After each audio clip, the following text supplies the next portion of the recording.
knew that the topic of this evening was connectivity, I knew that it was a good opportunity for me to come and talk to you about the two gifts that connectivity gave me.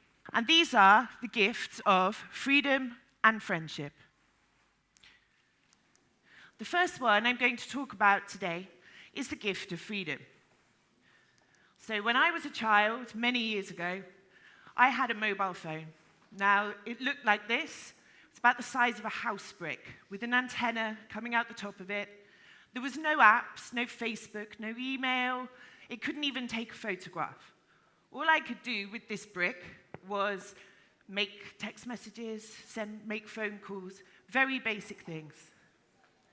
Fast forward 2 decades, showing my age there, and the device I have in my hand is more powerful than the computer that sent men into space. From this, I can conduct an international business. I can access information just with the click of a button. I can also engage in vibrant online communities. And better than that, I can share any moment of my existence with anyone that I want at any time. Here's an example. Smile.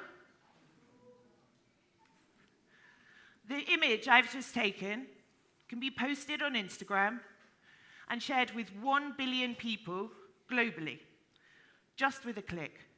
That's the power of connectivity.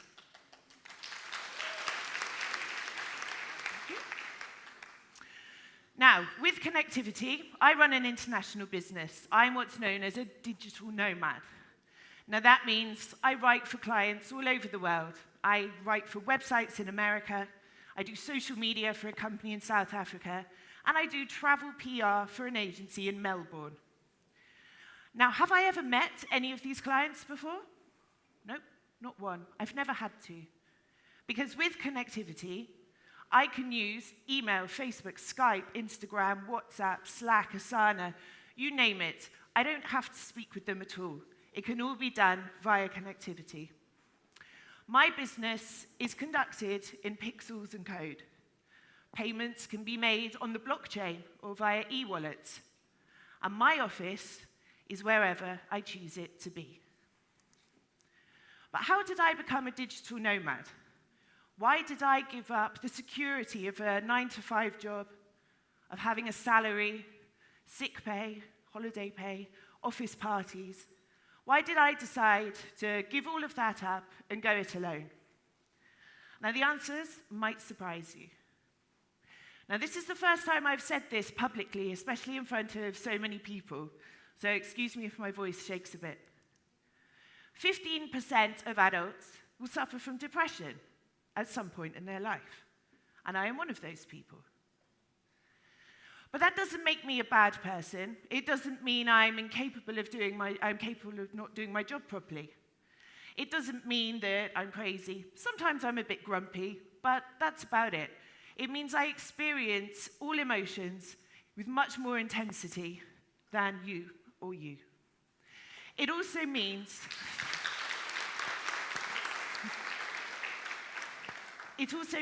that when it comes to my work, I need a bit more flexibility. If I'm not feeling very good, I'm no use to anybody. But when I have the motivation and when I'm feeling good, I'm more efficient than 3 of you put together. Maybe 2.5, I don't know.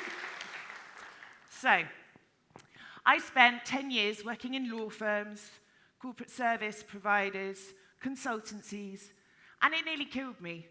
It was a daily struggle to get out of bed, to put up with all the drama and the pressure that comes with working a 9-to-5 job. And I remember thinking, sitting on the bus one day, going to work, looking outside at the rain, thinking, is this what the next 35 years of my life is going to be like? Now, I'm sure some of you have probably had that feeling before. Am I right? Yes. But the difference is, when you suffer with depression or anxiety or something like that, the burden is a lot heavier. I felt like I was failing in things at times when I knew I could do better. The 9-to-5 structure, it didn't work for me. Dealing with angry, mean bosses, commuting, office small talk, oh, how was your weekend? And really not caring about the person's response. Cheap instant coffee, being exhausted and spending all of my time waiting and waiting for the holiday that would come so I could sleep off all the stress. This was not what I wanted to do with my life. So I thought, well, how am I going to change this? What can I do? And I thought, and I thought, and I asked a friend of mine, a mentor, and I said, what am I going to do? How am I going to break this cycle?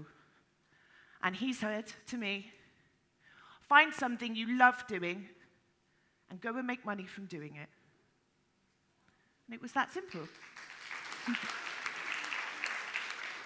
I quit my job, I packed up my desk, and I walked out. Now, everyone thought I was mental. I was like, I'm going to be a freelance writer. Yeah, I'm going to be so successful. And they were like, she's lost it. That's it. To be fair, they were right. I didn't have my next month's rent in my bank account. And I wrote 35,000 words that first month on an iPad with a broken screen because I didn't have enough money to buy a computer. But I did it. I worked and I worked. When I wasn't writing on my broken iPad, I was hustling, harassing people. Give me some work, come on, you know. And I did it. And at the end of that first month, I made more than I did in my salaried role. And I didn't look back. And people say, oh, Alice, oh, I wish I could do that. Where do you find the confidence from? Or, oh, I wish I had the confidence like you. And I'm like, I didn't have confidence. I just wanted to do something better. I was unhappy and I wanted something more. For me, it was about attitude. It was like, I'm not happy, so I'm going to get up and I'm going to do something about it. There was never an issue of confidence. It was an issue of survival, in a way. I just did it. I thought about the who, the what, the why, and the how afterwards. I became a digital nomad, and this brings me on to the second part of my talk, which is friendship. This is the second gift that connectivity has given me. So as I was free to work where I wanted, go where I choose, as long as I had my laptop, I came to Tirana for a 3-day holiday. That turned into 3 months. It's nearly a year now. And I brought all of my possessions and my 2 cats here, so I think something went right. I love Albania and I love Tirana. And when I talk about it, I feel like I'm sort of describing a love affair. So, you know when you meet someone new, and you're like taking pictures together, and you're telling all your friends, oh, it's so wonderful, he's so lovely, you know? Yeah. So that's what I was like with Albania. Taking pictures, writing love letters to and about this place that I was calling home. So, then I was getting a lot of questions from my friends and family outside of Albania. Alice, what's Albania like? Or, you're staying in Albania, really? And I was like, yes, it's a lovely place. They're nice people.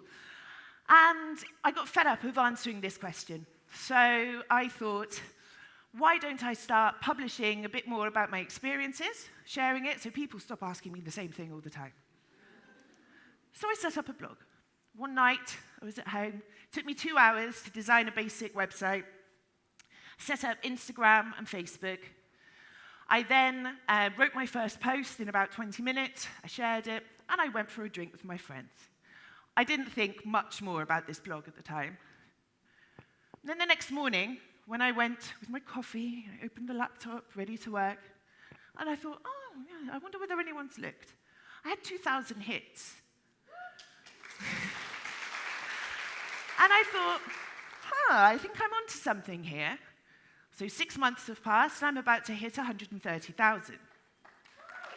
Which I'm pretty proud of, I must say. So, by creating stories about my experiences of living in Albania, by taking photos of my walk to the coffee shop in the morning, and sharing them on the digital platforms, Instagram and Facebook, and my blog, I've been able to connect this place and myself with thousands of people worldwide. I get people messaging me all the time. You get the odd strange message every so often, but that's part of being a woman on the internet. Normally, they're along the lines of, thank you for making me see my country through new eyes. Or, thank you for inspiring me to visit Albania. The thought that I could somehow inspire these people just by writing about my experiences is incredibly powerful, and it shocks me still every day. Now, because of my blog, I've made friends all over the world. I have email pen pals in Canada and Australia. I connect with people from pretty much every continent. And according to the statistics on my website, I've got some hardcore fans in Mozambique. So I'm very happy about that. So I live in Tirana. I work wherever I choose. Connectivity has allowed me to be a part of something very special. I've inadvertently created this online community where people from all over the world are learning about this place and what it's really like. Well, through my eyes anyway. But it's not me that's special. The special part of this is connectivity that allows me to share what I think and what I see and what I feel with thousands and thousands of people. I'm just telling the truth. But apart from freedom and friendship, connectivity has given me some extra gifts as well. It's made me a better person, so my mother tells me. It's broadened my horizons, opened my mind. I've learned so much. I've met wonderful people. I've made, I hope, a few changes to some people's lives. I've discovered amazing places. I've started writing a book. All of these things would not have been possible if it wasn't for connectivity. But most of all, I am the master of my own destiny. I am in complete control of what I do, when I do it, and how I do it. My success and my path in life is chosen by myself, not anybody else. But this is something that anyone can do. If you have the right attitude, you're no longer constrained by geographical boundaries when it comes to work. Every single person has something they're good at. And thanks to connectivity, there is someone somewhere in the world who will want to pay you for that. You don't have to think just inside your country. You can pick a country on the map, and you can start making business that way.